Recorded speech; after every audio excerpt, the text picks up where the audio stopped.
자, 또 이제 저희가 가지고 있는 이 포트폴리오 그 기술적으로 이렇게 이제 살펴보면서 이제 어떻게 대응을 해가는 게 좋을 건지 이제 그런 걸 한번 이제 살펴보겠습니다. 먼저 이제 비트코인은 제가 이제 지금은 이제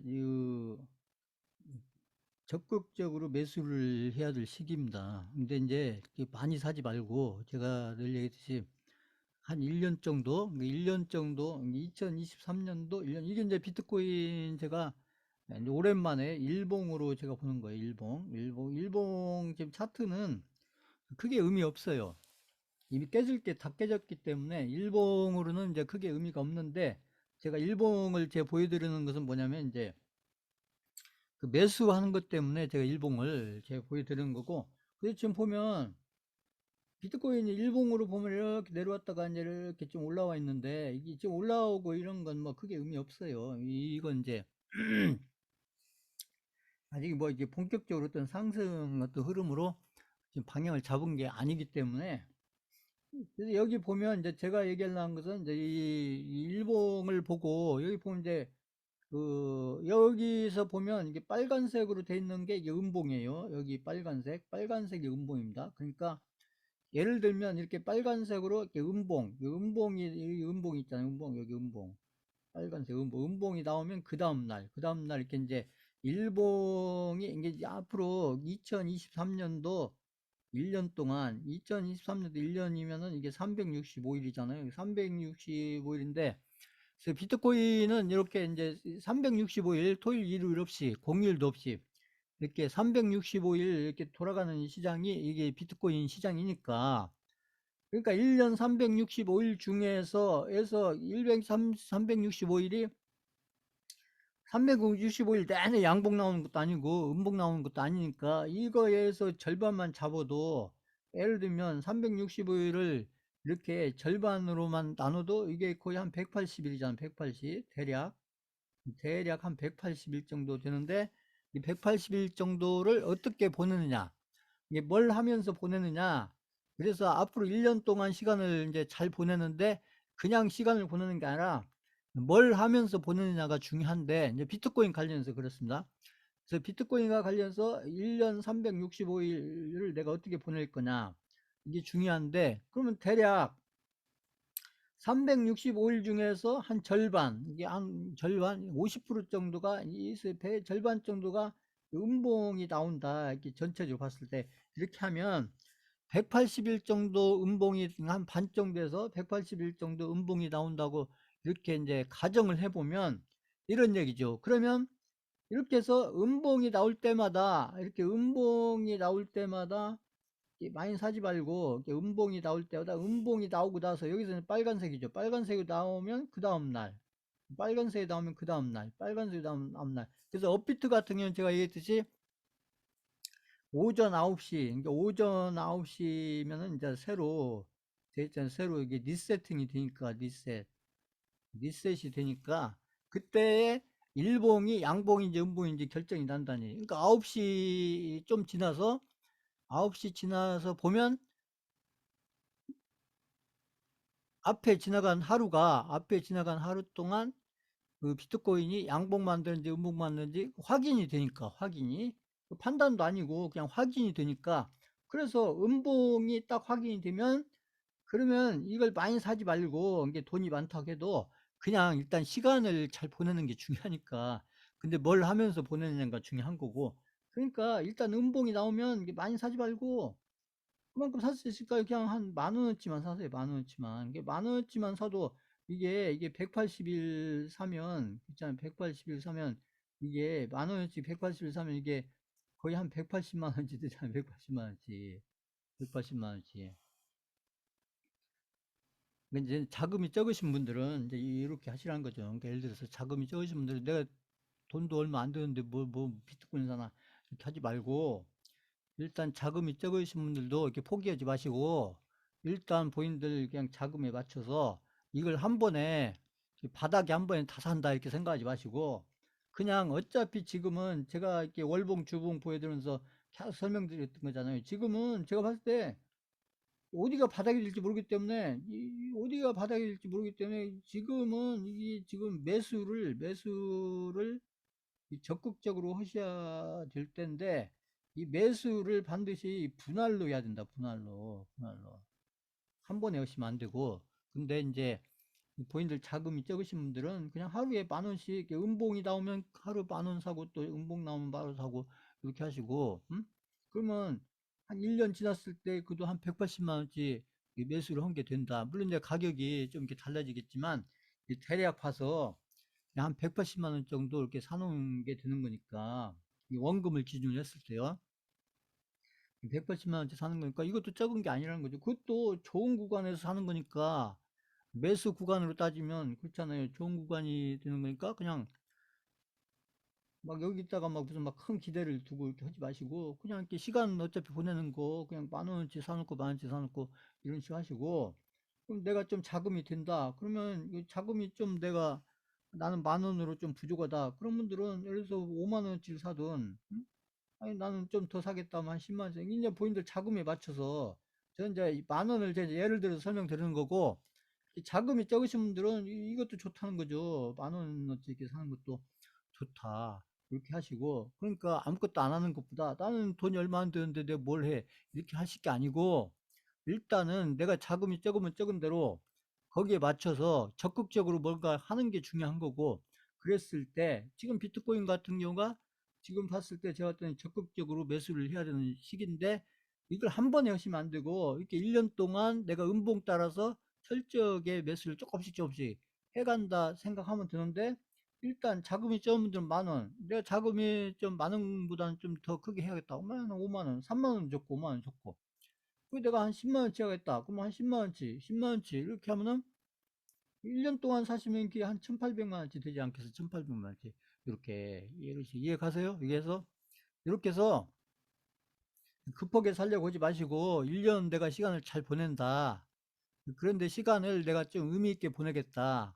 이렇게 하시는 분들은 이 비트코인이 지금 분할 매수를 1년 동안 이렇게 꾸준히 할 수 있는 지금 좋은 구간에 와 있기 때문에 여기서 뭐 어디가 바닥이냐 이런 걸 따지지 마시고 그냥 일봉 보면서 제가 이 보여드리는 게 일봉이니까요. 일봉 보면서 이렇게 음봉 나오면 그 다음날, 음봉 나오면 그 다음날, 양봉 나오면 사지 말고, 음봉 나오면 그 다음날. 그렇죠? 이해가셨어요? 그렇게 해서 1년 동안 한번 이렇게 천천히 시간을 가지고 이렇게 쭉 이렇게 매수. 그러니까 9시 근처에 하면 되는 거예요. 그러니까 이 리셋이 9시니까 9시, 제가 때 9시 한 5분쯤, 9시 한 5분쯤 하면 되지 않겠어요? 9시 5분쯤 하면 양봉인지 음인지 딱 결정이 됐으니까 그거 확인하고, 양봉이면 사지 말고 음봉이면 사는데 많은 돈을 가지고 한 번에 살려고 하지 마시고 1년 동안 내가 음봉 따라서 쭉 산다 이렇게 생각하시고 한번 해보시라는 거예요. 이게 훈련이에요. 이게 훈련을 한번 이렇게 좋은 기회가 왔을 때 한번 해보시라. 그리고 내가 니더리움이나 해서 이더리움이나 아니면 리플도 내가 좀 더 사놓겠다 그러면 지금 제가 설명드린 똑같은 방식으로 이렇게 해서 하시면 되고, 근데 지금은 그 비트코인에 집중하셔라. 지금은 제가 그때 얘기했던 게 니플하고 이더리움은 제가 얘기했던 그 정도 금액만 사서 안 가지고 있는 것보다 가지고 있는 게 의미가 있다. 이제 이런 의미로 이렇게 가지고 계시고, 지금은, 지금은 비트코인에 집중하셔라. 비트코인에 집중하시라. 비트코인에만 집중을 하시라. 제가 늘 얘기했듯이 지금은 알트코인 이런 거 쳐다보시면 안 돼요. 알트코인 뭐가 좋다고 왜 여기서 막 사고 대박 난다. 이런 거 생각하시면 안 됩니다. 지금은 비트코인이 어디가 바닥인지 모르고 또 어디까지 내려갈지도 알 수가 없는 거기 때문에, 그러다 보면 또 알트코인들 중에 또 상당수의 알트코인들이 또 막 상장 폐지 이런 것들도 또 될 수가 있는 거기 때문에 지금 알트코인은 절대 손대시면 안 돼요. 자, 그 비트코인 바닥하고 알트코인 바닥은 또 다른 얘기예요. 그러니까 비트코인 바닥은 이제 비트코인 자체만 보면서 비트코인의 바닥권을 이렇게 이제 판단해 가면 되지만, 알트코인의 바닥은 나중에 비트코인이 확실하게 확인이 된 다음에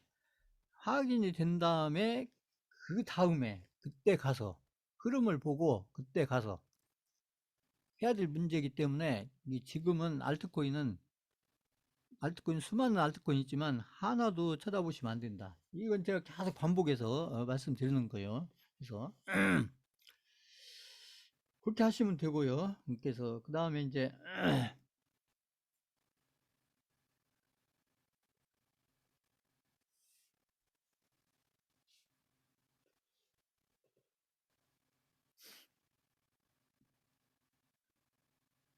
자, 계좌는 다시 말씀드리지만 요것은 의미 없다. 어차피 그냥 그때그때 지나가는 숫자에 불과한 거고, 중요한 것은 항상 이렇게 원금이 중요한데, 이 계좌는 2천만 원이 원금이다. 그래서 이 원금이 여기 4천만 원 여기 갔다가, 이게 코스피 지수가 3,300일 때 갔다가, 그 다음에 이게 이제 그러니까 2천만 원이 이게 두 배 100% 수익이 났다가 얘기요.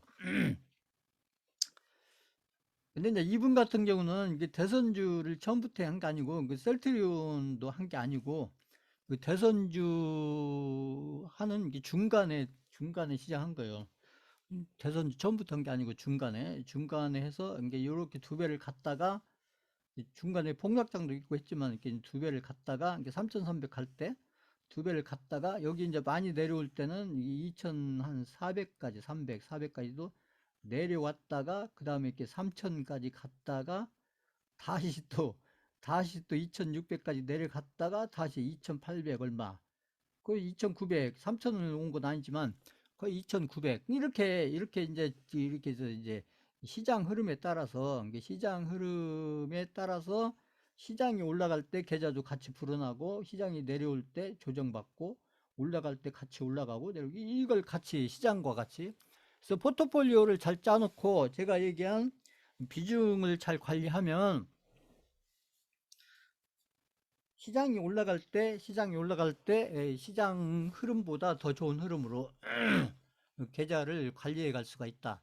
이제 그런 의미에서 제가 이제 비중 얘기를 자꾸 하고 있는 거고, 그래서 본인들 계좌를 볼 때도 지금 제가 설명드린 것처럼 이렇게 누군가한테 본인들 계좌를 설명한다 이렇게 생각하고, 그냥 이 숫자만 보지 마시고, 이건 의미가 없어요. 어차피 이건 그냥 지나가는 숫자이기 때문에 이 숫자는 의미가 없는 거고, 본인들 계좌에서 가장 중요한 건 원금이에요. 원금. 원금이 가장 중요하고, 그 다음에 내가 고점 갔을 때 얼마고, 그 다음에 가장 많이 내려왔을 때가 얼마였고, 그 다음에 중간에 지금 얼마쯤 있고, 이 흐름을 보시라. 이게 제가 계좌를 자꾸 보여드리는 것은 이 흐름을 어떻게 볼 거냐, 계좌의 흐름을 어떻게 보면, 흐름을 본다는 건 딴 거 아니에요. 내가 고점이었을 때 얼마고, 여기 내려왔을 때 얼마고, 그 다음 여기 이렇게 중간에 이제 이 고점에서 오고, 또 이렇게 조정받을 때 얼마고, 다시 올라왔을 때 얼마고, 이걸 보는 거예요. 여기 때 얼마고, 여기 얼마고. 이걸 제가 숫자로서 계속 얘기하고 있는 거잖아. 그러니까 본인들 계좌를 볼 때도, 그러니까 이런 흐름을 보셔야 본인들 계좌를 제대로 관리를 해갈 수가 있다. 그래서 지금 여기에도 많은 종목들이 있지만, 그 제 종목 안 보여드리잖아요. 그 의미가 없어요. 종목은 어차피 본인들 계좌에서 어떤 역할만 해주고 내 계좌를 떠나면 되는 거예요. 제가 얘기했듯이. 그래서 투자는 뭐 어떤 투자가 됐든지 반드시 매도를 해야 됩니다. 매도를. 그럼 매도를 언제 할 거냐, 이게 문제인데, 이게 어려운 얘기죠. 이게 매도를 언제 할 거냐. 근데 어떤 투자든지 간에 이 매도는 반드시 해야 돼요. 반드시.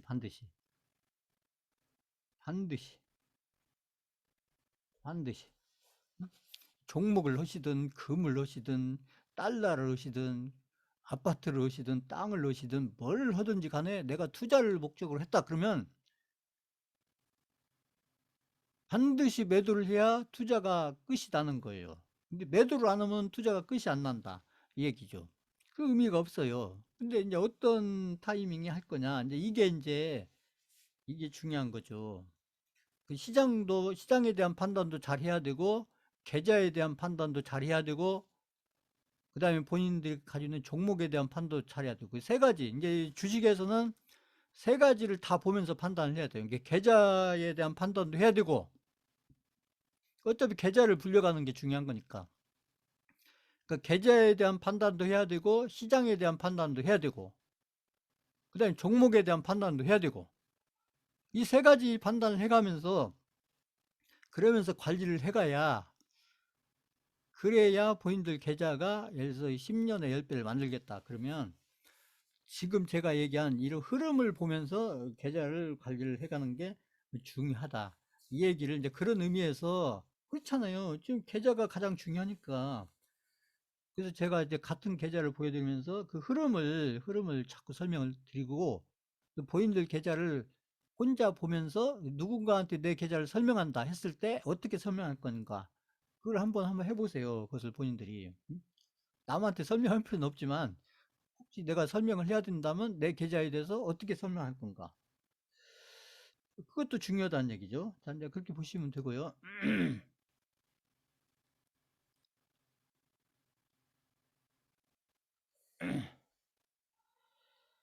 그 다음에 여기 먼저 이제 환율은 잠깐 보면 환율은 뭐 계속 하락하는 중입니다. 제가 늘 얘기했듯이 저희 이제 달러 인덱스가 중요하다 이렇게 얘기를 했는데, 여기 보세요. 이렇게 올라가다가 이렇게 이제 올라가다가 음봉이 이렇게 이렇게 장대 음봉이 이렇게 한 세 개 이렇게 나오잖아요. 이 장대 음봉이 두 개 나오고, 장대 음봉이 두 개 나오고, 이 장대 음봉이 여기 네 개 나오고, 이렇게 이런 그림들 보세요. 여기 캔들로 보면, 그러니까 이렇게 잘 올라가다가 이렇게 잘 올라가다가 이렇게 장대 음봉이 이렇게 두세 개 딱 나오면, 이렇게 캔들로만 보면 이게 여기서부터 아무튼 여기서부터 여기까지 많이 올라왔다. 그렇죠? 많이 올라왔죠. 환율로 따지면 여기서부터 많이 올라왔는데, 여기서 장대 음봉이 이렇게 한 두세 개가 이렇게 연달아서 이렇게 나온다. 그러면 여기가 이게 매도 타이밍인 거예요. 매도 타이밍. 이 캔들로만 보시면 매도 타이밍이다. 이게 매도 타이밍. 근데 이제 그 매수 타이밍은 다르죠. 매수 타이밍은 이제 이 음봉을 보는 게 아니라, 매수 타이밍은 이제 양봉을 봐야죠. 양봉. 여기 보면 이렇게 여기 이 양봉 두 개, 양봉 두 개, 여기 양봉 네 개, 이렇게 양봉 두 개, 네 개, 여기 바닥 근처에서 양봉 두 개, 양봉 네 개. 이 캔들만 보면 그렇다는 거죠. 캔들만 보면. 그러면 이쯤이 매수 타이밍이구나. 이 매수 타이밍이구나. 이제 확인을 하고 이렇게. 그래서 매도를 할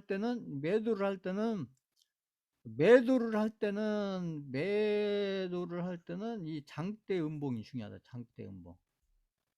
장대 음봉. 이게 잘 올라가던 것이 장대 음봉이 탁 나오면, 하나든 둘이든 세 개든 딱 나오면 그 기분이 안 좋잖아요. 그러니까. 근데 기분만 안 좋은 게 아니라 거기가 매도 타이밍인 거예요. 거기가. 여기서 다시 올라가겠지 이게 아니고, 그러니까 일단은 이렇게 장대 음봉이 나오면, 이게 장대 음봉이 나오면 여기서 매도를 했어야 된다. 여기서 매도를 했어야 되고, 매도를 안 했다. 그러면 여기 올라갔다가 내려올 때 여기서 했고, 여기 1차, 2차, 여기도 안 했다. 그럼 여기 3차, 그죠? 여기도 안 했다. 그러면 여기서 이렇게 한 두 개 나오면 여기서 끊어야 되는 거예요. 끊어야 된다. 여기까지 맞지 말고 끊어야 된다. 그러면 여기 샀으면, 여기서 팔았으면 더 좋아. 그것은 말도 안 되는 소리고요. 그것은. 자, 매도를 하는 거에 어려운데, 이게 캔들만 보면 이런 것도 하나의 팁이 되는 거예요. 본인들이 혼자 매도 타이밍을 잡을 때 어떤 걸 보고 잡을 거냐. 근데 캔들을 볼 때, 매도를 할 때는 이 장대 음봉을 그냥 예사롭게 보시면 안 된다. 이 장대 음봉을 예사롭게 보면 안 된다.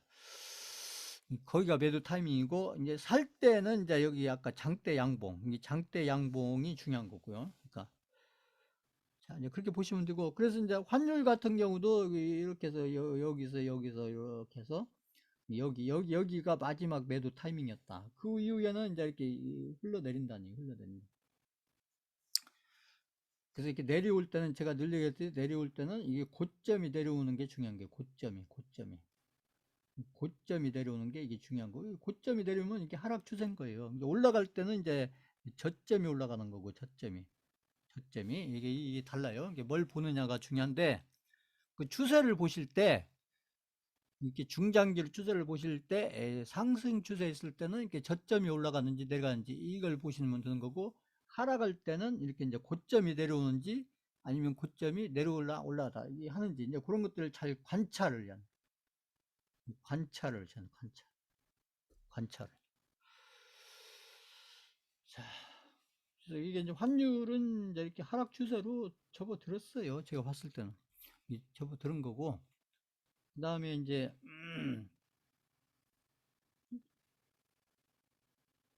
이게 지금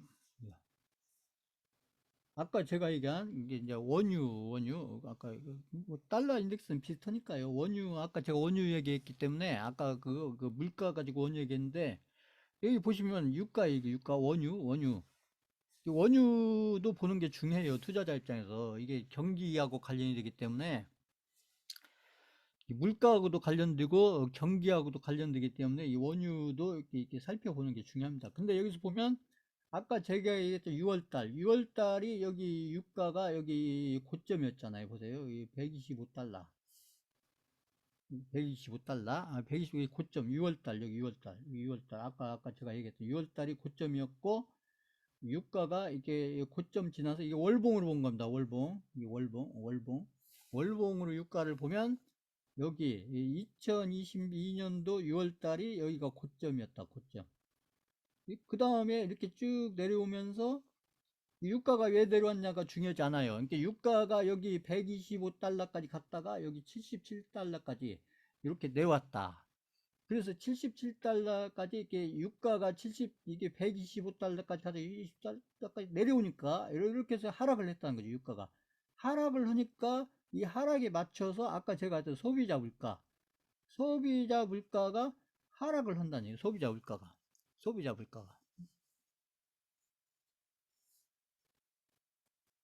자, 이제 그렇게 연결이 된다는 것이죠. 이렇게 해서. 그래서 유가의 흐름이 어떻게 되냐. 그래서 이제 아까 제가 얘기했던, 아까 산업국가, 자원국가 얘기했던 부분이 그 부분이에요. 그러니까 유가가 이렇게 고점 근처에 있을 때는, 유가가 고점 근처에 있을 때는, 이럴 때는 자원국가가 좋은 거예요.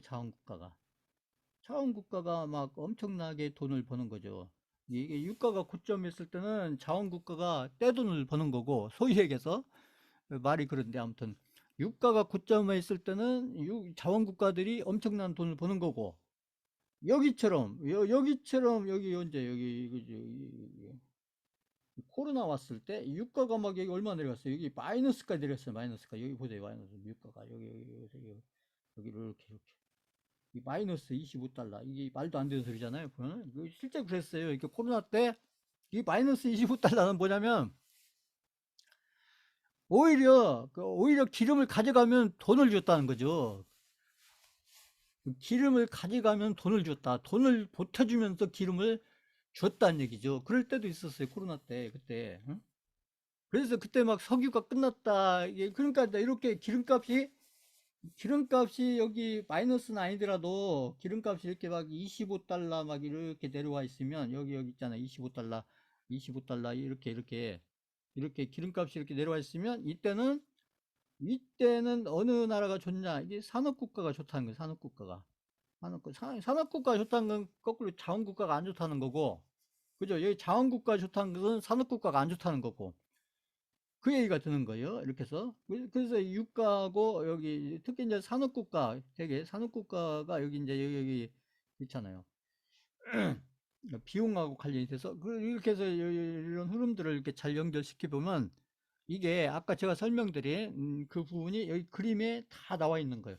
보시면. 이제 우리가 차트를 보는 것은 지금 이런 것들을 보기 위해서, 저희가 어차피 이제 경제 지표도 저희가 공부를 했기 때문에, 이제 그 전에는 제가 이제 차트만 쭉 이렇게 기술적인 설명을 했지만, 어차피 저희가 이제 경제 지표도 공부를 했으니까 이제 경제 지표도 이렇게 연결하면서 보면은 그런 의미가 있고, 그래서 우리가 이제 유가의 흐름도 이렇게 쭉 살펴가는 게 중요하다, 이런 얘기죠. 그래서 아까 얘기했던 그 매파들은 유가가 이렇게 내려왔지만 이걸 더 끌어내려야 된다. 이게 매파들 주장인 거예요. 근데 경제를 침체를 시켜서 유가를 여기 77달러도 비싸다. 그러니까 50달러, 40달러 이렇게 끌어내려야 된다. 이게 매파들 주장인 거고, 아까 비둘기파들은 그러면 너무 경기가 안 좋아진다. 그러니까 그냥 여기 100달러 근처 여기도 그냥 인정하다. 이게 만족은 못하지만 인정하고 받아들이자. 그래서 산업국가도 나름대로 좀 이렇게 경기가 좋아지면 산업국가도 좋으니까 그 경기를 살리고 대신에 자원국가들 기름값도 좀 올려줘서, 그래서 자원국가가 기름 가지고 돈을 좀 벌게 해주고 우리가 좀 비용은 좀 더 들어가더라도 그래서 우리 경기를 살리고, 이게 이제 비둘기파들의 주장인 거죠. 이게 이제 유가와 관련해서.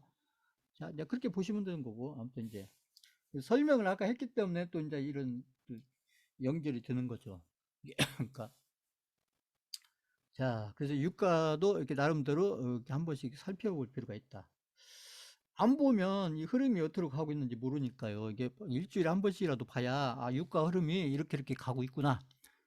그게 머릿속에 있으면 되는 거고, 그런 이제 흐름이 머릿속에 있는 상태에서 어떤 경제 기사를 본다든지 아니면 어떤 경제적인 설명을 듣는다든지 했었을 때 아무래도 달라질 수밖에 없다는 얘기죠. 이게 경제의 그런 것들에서 어떤 이해를 한다든지, 결국 우리는 이제 판단하는 게 중요하고, 판단이라는 것은 우리가 이제 어느 정도 예상을 해가는 거니까요.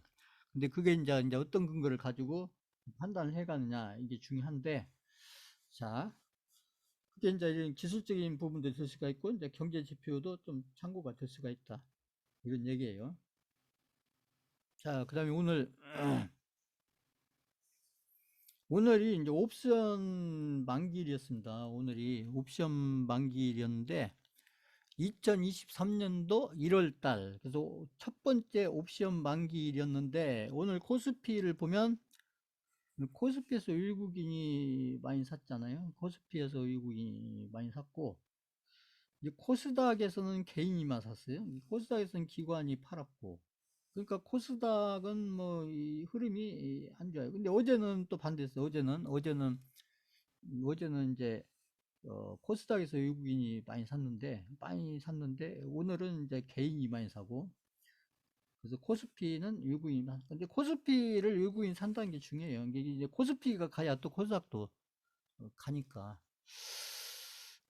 제가 이제 저희가 들고 있는 종목이 이제 주로 코스닥에 많이 있기 때문에 이제 코스닥도 설명을 제가 드리는데, 사실 시장 흐름에서 봤을 때는 이제 코스피의 흐름이 중요합니다. 이제 코스피의 흐름이 어떤 흐름을 가느냐, 이게 중요하고, 자, 그래서 오늘 같은 경우 수급은 이제 코스피는 좋았는데 코스닥은 뭐 그저 그렇다. 좋진 않았다. 인 거죠. 그렇게 보시면 되는 거고요. 오늘이 옵션 만기일이었다니, 옵션 만기일. 그 다음에 이제 헤이 나스닥 시장을 보면 일주일 동안 이거 보면 이게 일봉입니다. 나스닥이 일주일 동안 이렇게 올랐죠. 이렇게 올랐다. 근데 이게 오늘 발표하는 오늘 아마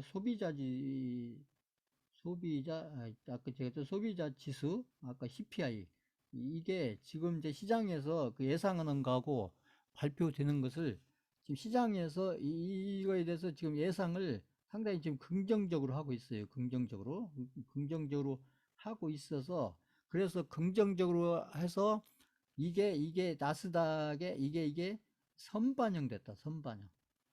이게 중요한 겁니다. 이 발표하고 나서 반영이 되는 게 아니고, 발표가 되기 전에 시장에 미리 선반영됐다. 그래서 소비자 지수가 이렇게 좋은 지수로 나올 걸로 이렇게 이제 예상치도 그렇고 나중에 발표치도 좋은 어떤 지수로 나올 걸로 지금 예상을 해서, 그래서 금리는 올렸지만 아까 제가 한 얘기예요. 금리는 지금 올려서 지금 고금리 상태에 있지만, 그렇지만 시장은 이제 연방의 판단을 따라가지 않고 시장 자체의 판단으로 지금 시장이 방향을 잡고 있다. 그래서 연준이 지금 고민이 지금 많을 거다. 지금 그 얘기를 제가 한 거예요, 아까. 그 연준이 아마 이제 말을 좀 서서히 바꿔가야 될 거다. 그래서 이제 말을 어떻게 바꿔가는지 이제 잘 지켜보면 되죠. 자, 그렇게 보시면 되고. 그 다음에 우리나라 업종이.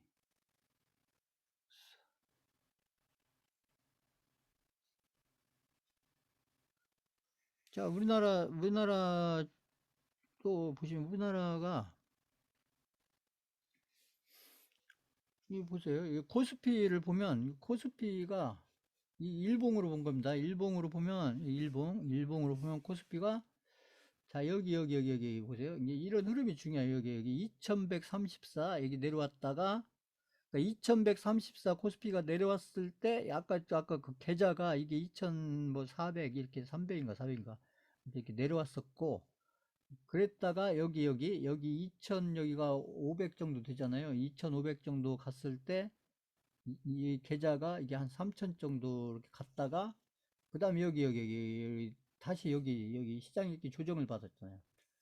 그러니까 이게 막 2000 한 뭐 600인가 아무튼 이렇게 내려왔다가 그러다가 다시 또 시장이 이렇게 턴을 하니까 코스닥도 코스피도 이게 코스피가 가면 코스닥도 가는 거예요. 이게 이제 똑같이 가는 건 아니지만 방향은 비슷하게 간다 이런 얘기죠.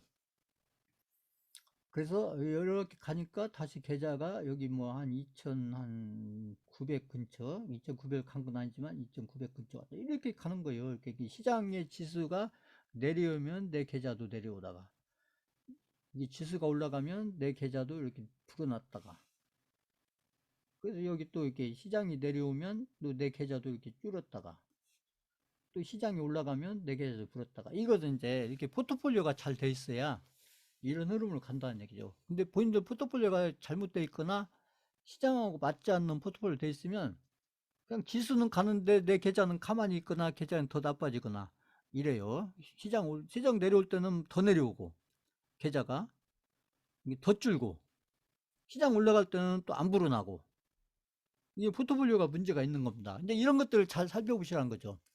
그래서 본인들 계좌가 시장이 올라갈 때 본인들 계좌가 얼마만큼 불어나는지 최소한도 시장 불어나는 만큼 퍼센티지로 시장이 불어나는 퍼센티지만큼 본인들 계좌도 불어나야 금액이 아니고요.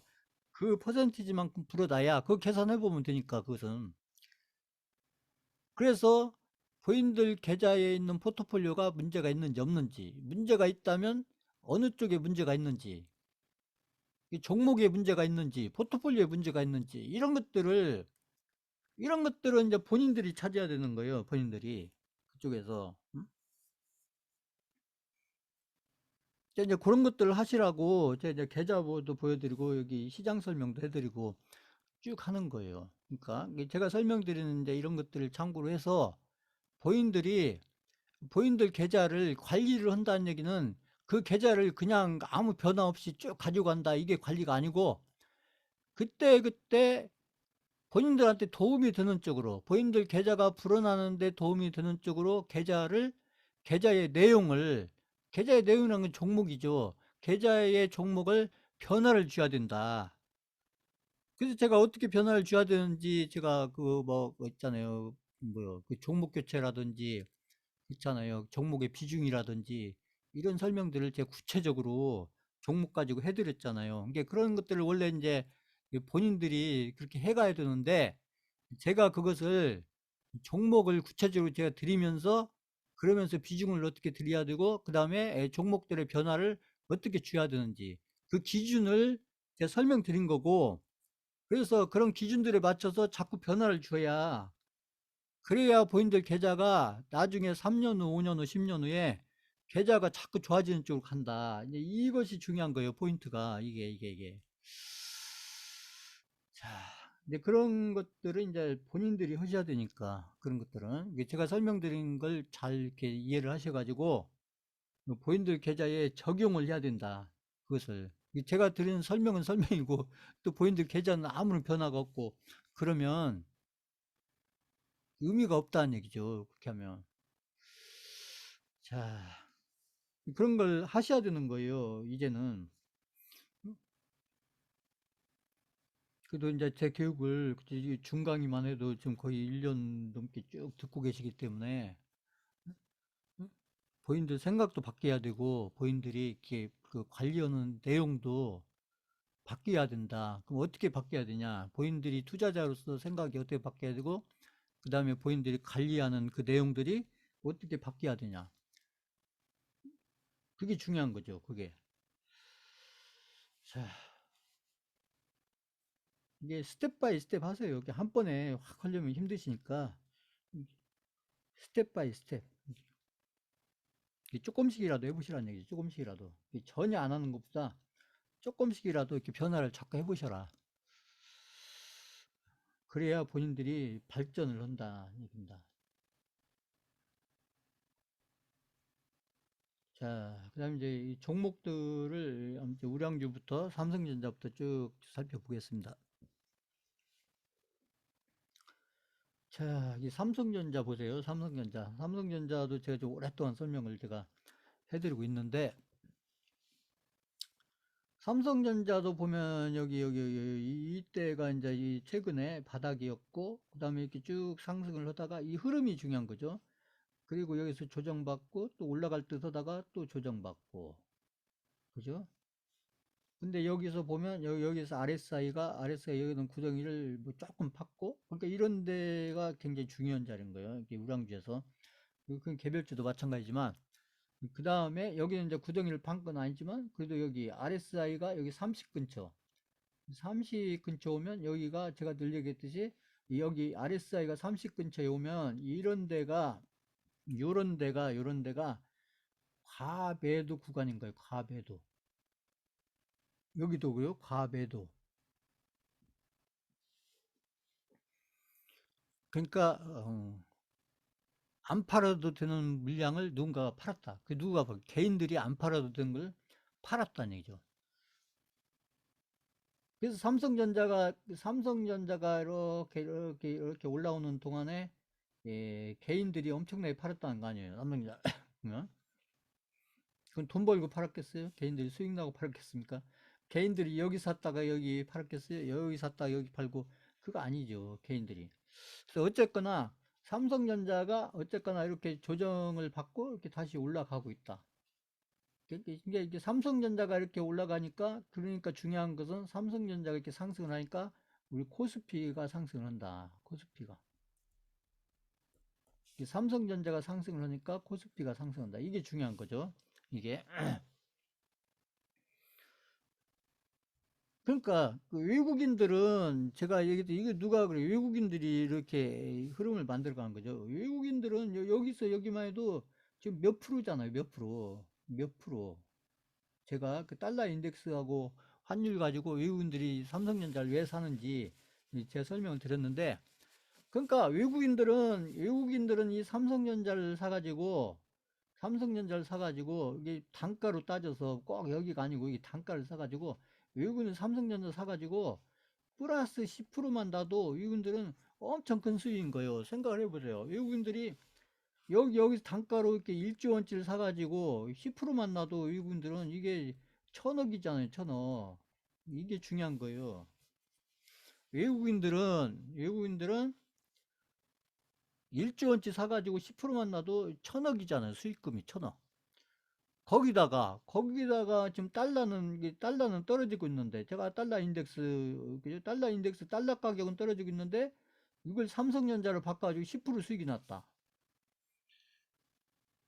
그러면 본인들이 달러도 지키고, 그 삼성전자로 바꿔가지고 달러도 지키고, 수익도 나고. 그러니까, 그 외국인들은 한국 주식시장에서, 특히 삼성전자를 사가지고, 그냥 한 가지만 이득을 보는 게 아니라, 두 가지를 다 이득을 보는 거예요.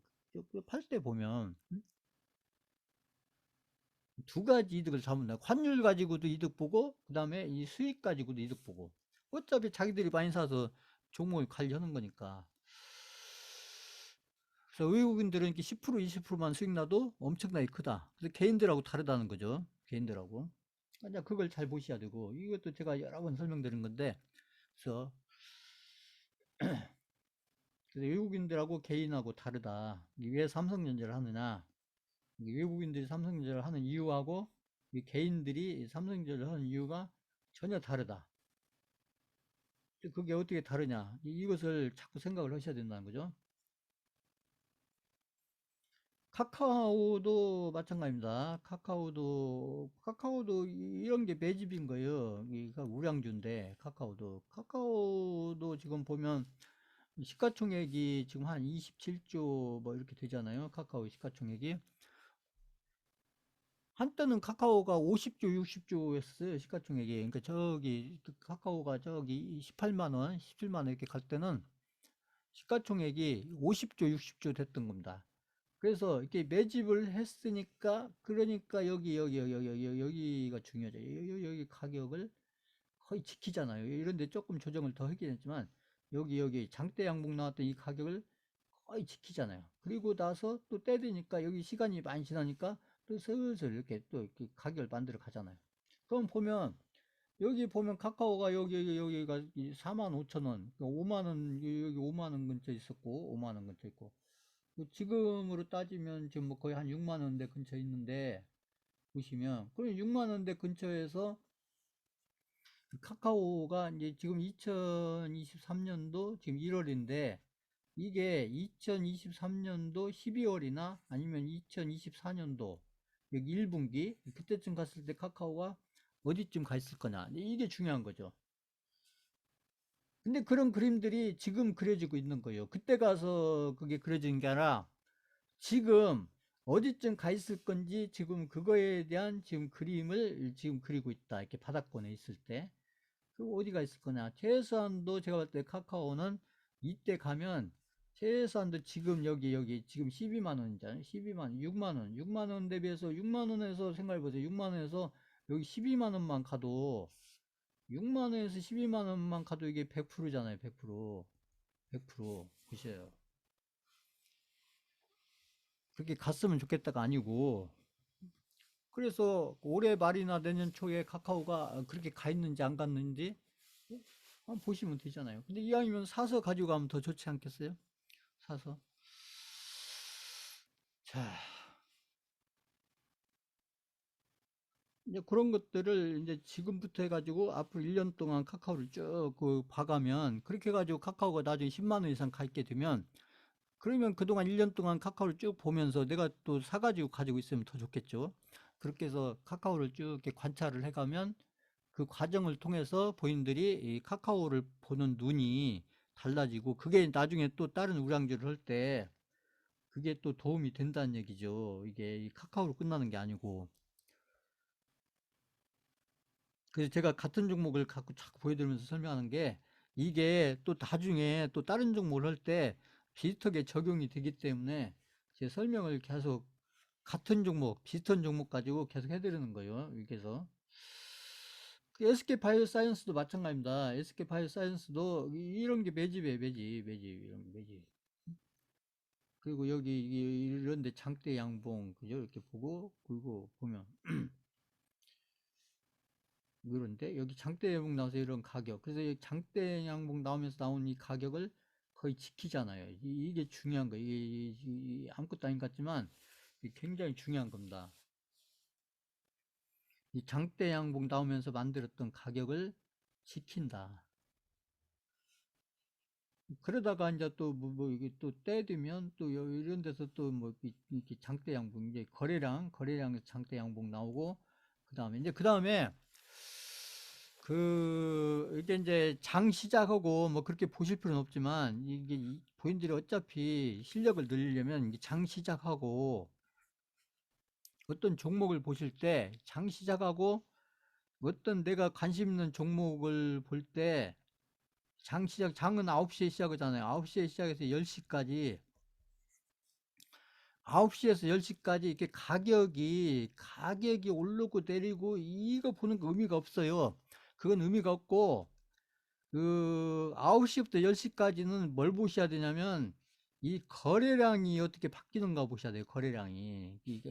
특히 전일 거래량 대비해서 전, 하루 전에 만들었던 거래량 있잖아요. 하루 전에 만들었던 거래량 대비해서 9시에서 10시 사이에 9시에서 10시 사이에 거래량을 여기 전을 만들었던 거래량 대비 얼마만큼의 거래량을 9시, 10시 1시간 동안 만드는지 이런 거 이렇게 가격을 보지 마시고 이런 것을 자꾸 보셔야 이게 거래량하고 이 거래량을 어떻게 만드는지를 자꾸 봐야 그래야 이 종목이 앞으로 미래에 앞으로 어떻게 되겠다 이런 판단들이 자꾸 생기는 거예요. 그래서 거래량을 자꾸 관찰하셔야 미래의 가격이 보인다. 미래의 가격이 거래량을 자꾸 관찰을 하셔야 가격을 관찰하시면 안 되고 조금 이제 어려운 얘기일 수 있는데 아무튼 팁을 제가 설명드리는 거예요. 그래서 가격은 자꾸 보지 마시라는 거예요. 가격은. 자,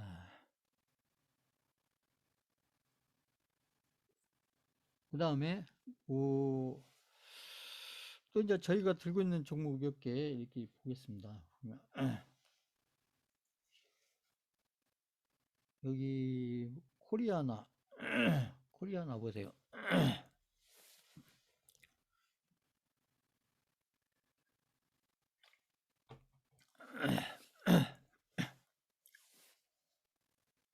코리아나도 제가 여러 번 설명드리고 있지만 자 거래량 이제 여기 거기 보면 여기 있을 때는 이게 역배열입니다. 역배열. 이평선으로 따지면 역배열이고 지금 같은 경우는 이게 241선이고 241선하고 그 다음에 이게 이 검은색 여기 검은색 있잖아요. 이게 121선이요. 이게 121선. 그러니까 241선과 120선 이게 역배열 상태죠. 241과 142 지금 이렇게 241 위에 있고 120이 밑에 있고 이게 역배열 상태 속에서 241과 124과 역배열 이 두 개는 역배열이죠. 이 두 개는 역배열인데 요 속에서 여기 단기, 이게 단기라는 것이 50, 20, 60 있잖아요. 50, 20, 60. 요것이 요 사이에서 요것이 정배열을 만든다. 정배열. 그래서 요것을 이게 이제 요두 개는 역배열인데 여기 단기 이평선은 정배열 만든다. 그래서 이것을 우리가 이제 이름을 붙이면 이게 이제 중배열이다. 중배열. 그러니까 나중에 어떤 종목이 바닥에서 출발해 가지고 나중에 때가 됐을 때 나중에 이게 100%가 가 있고 200%가 가 있고 했을 때 그 과정이 이렇게 역배열에서 이렇게 중배열을 거쳐 가지고 나중에 때가 되면 이게 정배열이 만들어져 있는 상태에서 그다음에 100%도 가 있고 200%도 가 있고 그렇다. 이제 이런 흐름들을 보셔라. 이런 얘기고 지금 이제 코리아나가 지금 그런 과정 속에 있다. 역배열에서 지금 중배열 속에 들어와 있고 중배열 속에서 중별 속에서 지금 매집을 열심히 하고 있는 거죠. 매집을 열심히 하고 있다. 매집 열심히. 윗골이 제가 늘 얘기했던 윗골이 이게 다 매집이에요. 매집. 그 매집을 왜 하겠어요? 그리고 이제 이게 이제 나중에 결국에 시간이 지나서 보면 나중에 보면 이제 여기 121선이 위로 가고 240이 밑으로 가고 이렇게 그리고 이렇게 위로 간 상태에서 여기에서 다시 이제 단기 이평선들이 여기를 넘어가 가지고 이제 여기서 최종적으로 전체 정배열을 만든 그런 상태. 그래서 이게 일봉으로도 그렇고 주봉으로도 그렇고 월봉으로도 그렇고 그렇게 했었을 때 나중에 이제 어떤 종목들이 100%든 200%든 300%든 그래서 세력들이 이제 이평선 가지고 이런 어떤 흐름들을 만들어 가면서 종목을 관리를 해가는 거예요. 단지 가격만 쭉 끌어올리는 게 아니고 그 이평선을 이렇게 쭉 이제 만들어 가는 겁니다. 그래서 이제 코리아나 같은 경우 지금 중배열 상태에 있고 지금 이런 구간들이 지금 매집 구간이에요. 매집. 근데 지금 여기 241선을 지금 막 넘어가려고 하잖아요. 보지만. 자,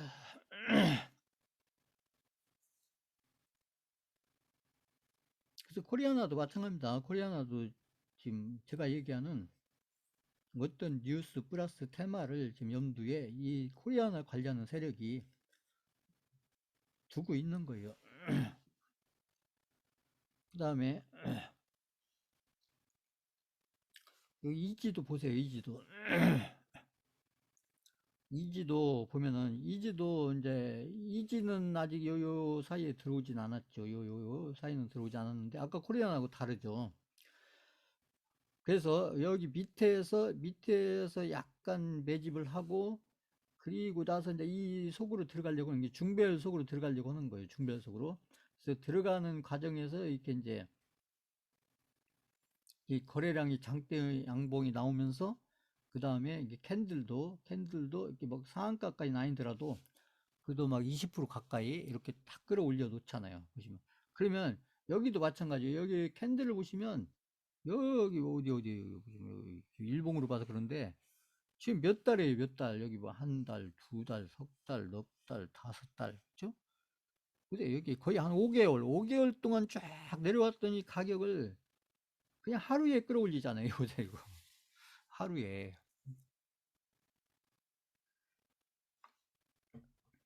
하루에 끌어올리잖아요. 한 5개월 이렇게 쭉 내려왔던 요 가격들을 하루에. 이게 이 거래량 만들면서 하루에. 이게 무슨 얘기예요? 지금 개인들은 이런 데서 거의 다 손절을 했다는 얘기죠.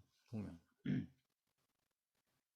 그래서 이제 이것도 이제 여기 들어가서 여기서 이제 단기 이평선들을 지금 이제 정배를 만들려고 하는 거예요. 이거 이제 다음 주, 그 다음 주 이렇게 쭉 보면 이제 그런 그림들이 그려져 가는 것을 볼 수 있겠죠. 아까 코리아나처럼 이렇게 해서. 그래서 이렇게 그림을 어떤 종목을 가지고 이렇게 계속 보다 보면 이게 이제 새로운 종목을 봤을 때도 아, 시간이 좀 지나면 어떤 그림을 그려가게 되겠구나. 이런 것들이 이제 자꾸 그림이 그려지게 되는 것이죠. 그 세력이 아 이렇게 그림을 그려가겠구나. 앞으로 일주일, 이주일, 삼주일 이렇게 거치면서 이렇게 해서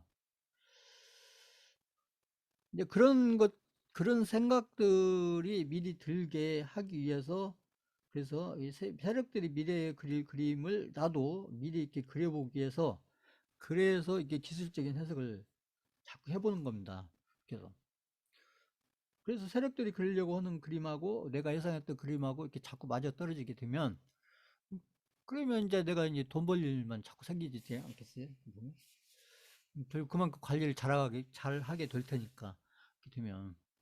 세력들하고 이게 엇박지 안 나고 세력들이 끌고 가는 흐름에 맞춰서 결국 나도 그 흐름에 맞춰서 관리를 해갈 거니까 함부로 사지 않고 함부로 팔지 않고 제가 얘기했던 그 세력들의 흐름에 맞춰서 살 때 사고 팔 때 팔고 그리고 중간에서는 잘 가지고 있고 그러니까 제가 기술적인 해석을 해드리는 것은 함부로 사지 않고 함부로 팔지 않고 그리고 가지고 있어야 될 때 좀 힘들더라도 가지고 있어야 될 때 잘 들고 있고 이게 들고서 견디고 있어요. 그러니까 이 종목에서 승자는 다른 사람 아니에요. 종목에서 승자는 결국은 끝까지 들고 있던 사람이 승자가 되는 거예요. 끝까지 종목을 끝까지.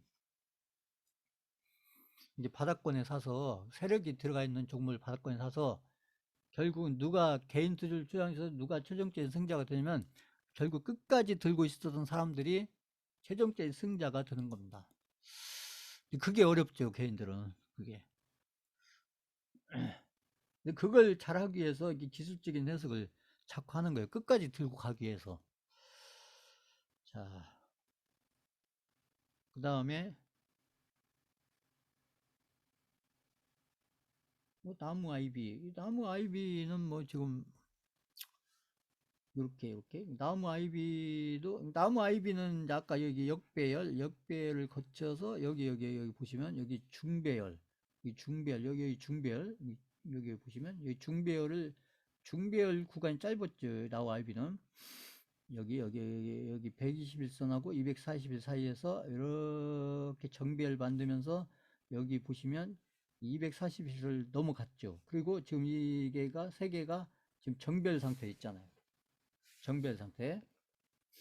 그런데 여기서 이제 중요한 게 여기 지금 아직은 여기 보시면 여기 이 121선이고 241선인데 이 121선이 241선을 넘어가야 되는 거예요. 그래야 이제 완전한 정배열이 되는데 나중에 때가 되면 지금 당장에 때가 되면 이제 121선이 241선, 121선이 241을 넘어가는 그때 이제 120선하고 240, 120선, 240 넘어가려면 이게 한번 충돌을 해야 돼. 그러면 이게 이제 121선하고 240 충돌할 때 그때 이렇게 이제 이게 이때 기술적인 흐름에서는 이때 엄청난 에너지가 나오면서 그럴 때에 맞춰서 이제 막 장대 양봉이 나오는 거예요. 나중에. 그게 에너지의 흐름입니다. 기술적인 흐름은 결국은 내가 중요한 타이밍에 중요한 시기에 특히 에너지가 모아지는 에너지가 탁 그게 아무튼 이렇게 에너지가 탁 발산하는 그런 지점 그게 이제 이렇게 상한가가 나올 수도 있고 뭐 20% 이상 어떤 장대 연봉이 나올 수 있고 그러는데 제가 예전에도 길주에서 제가 잠깐 말씀드렸는데 언제 가장 큰 에너지가 나오냐면 이 121선하고 241선하고 요게 그래서 121선이 241선을 넘어가려면 이거 한번 충돌하고 가야 되니까 이때 충돌을 딱 하면서 그때 이때에 큰 장대 양봉이 나올 가능성이 높습니다. 그러니까 충돌을 막 하려고 할라 말라 할 때 지금 이제 가까워지고 있잖아요. 이게 두 개가 이렇게 가까워지다가 나중에 결국은 딱 충돌할 때쯤 해서 이게 잘 보세요. 언제 나올지 모르니까. 나중에 나오고 나면 제가 다시 또 설명을 하겠지만 지금 제가 미리 말씀드리는 거예요. 미리. 이렇게 관찰이라는 게 뭔가 이렇게 어떤 이제 기술적인 해석에서 중요한 포인트들을 이렇게 알고 있어야 그것이 언제쯤 이게 만들어지는지. 근데 아까 아까 코리아나나 이런 것들은 이게 이격이 많이 벌어지잖아. 근데 여기 지금 자꾸 좁혀지고 있잖아요. 두 개가. 그 좁혀진다는 것은 결국에 넘어간다는 얘기예요. 근데 넘어갈 때 그때 에너지가 가장 큰 에너지가 나옵니다.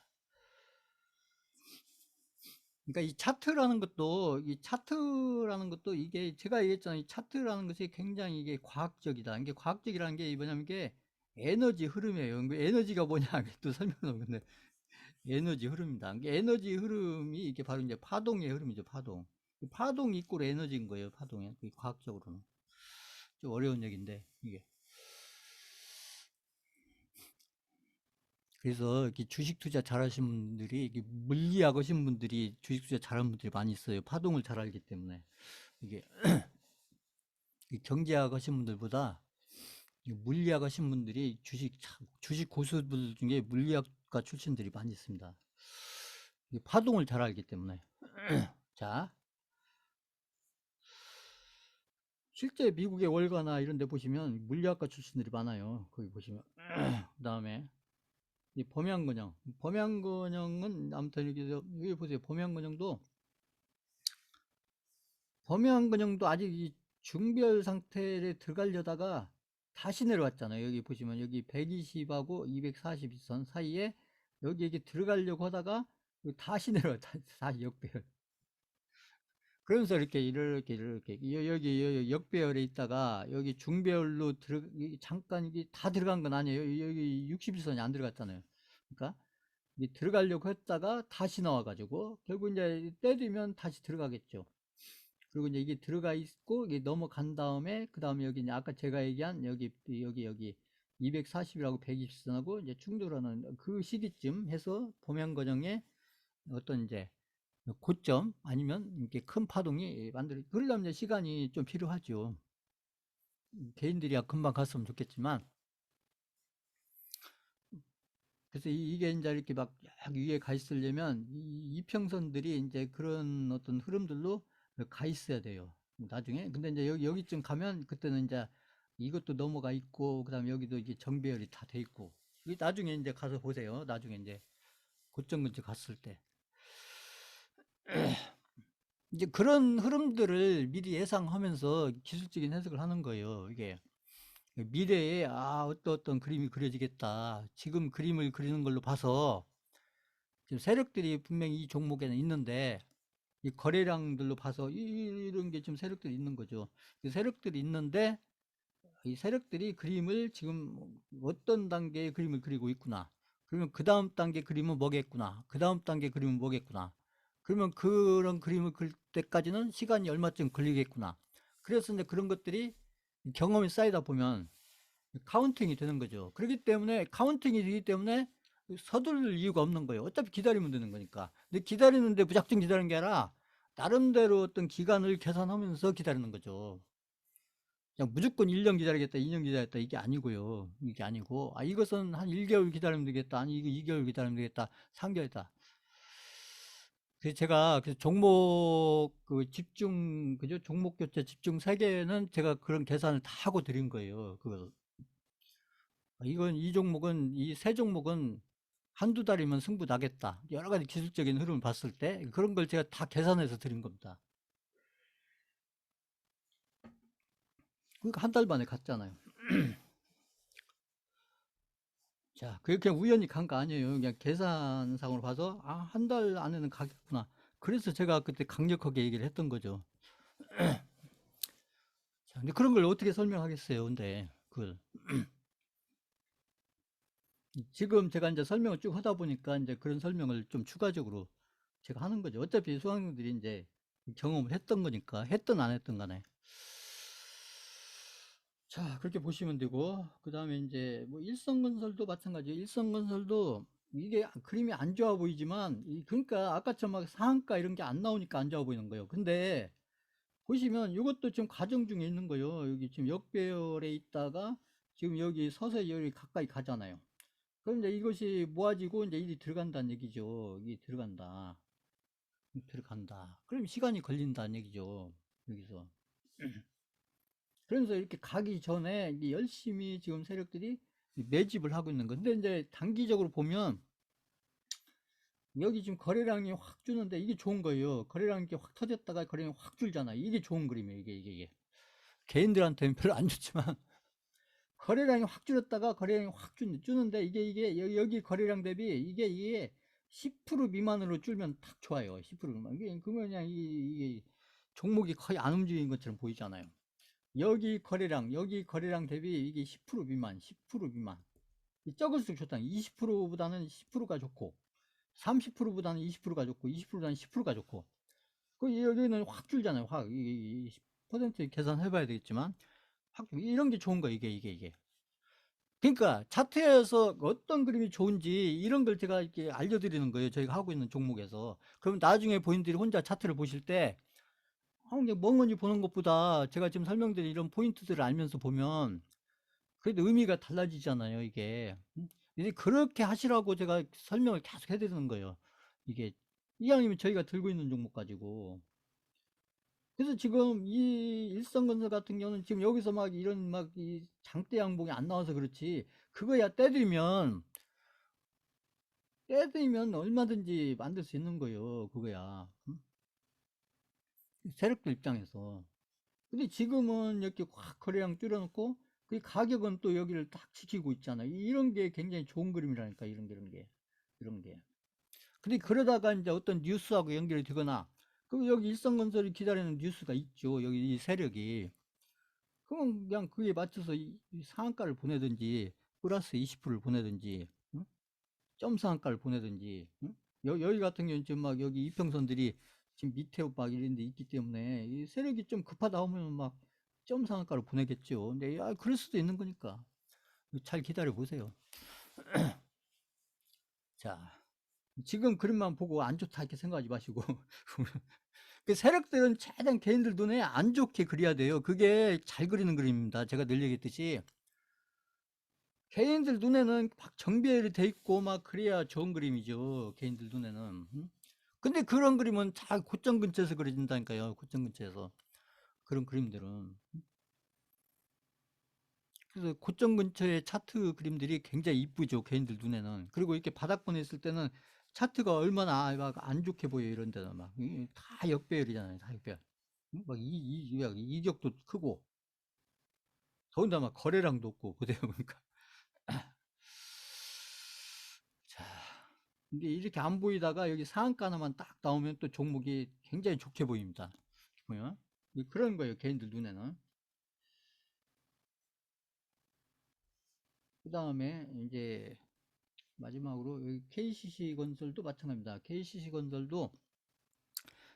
건설은 좀 다르잖아요. KCC 건설은 자, KCC 건설은 보면 아까 제가 얘기한 여기 그 중배열 거의 직전에 있는데 지금 61선을 보세요. 61선이 여기 61선이 여기 잘 보세요. 61선이 지금 상방이잖아요. 61선이 이렇게 내려오다가 지금 상방.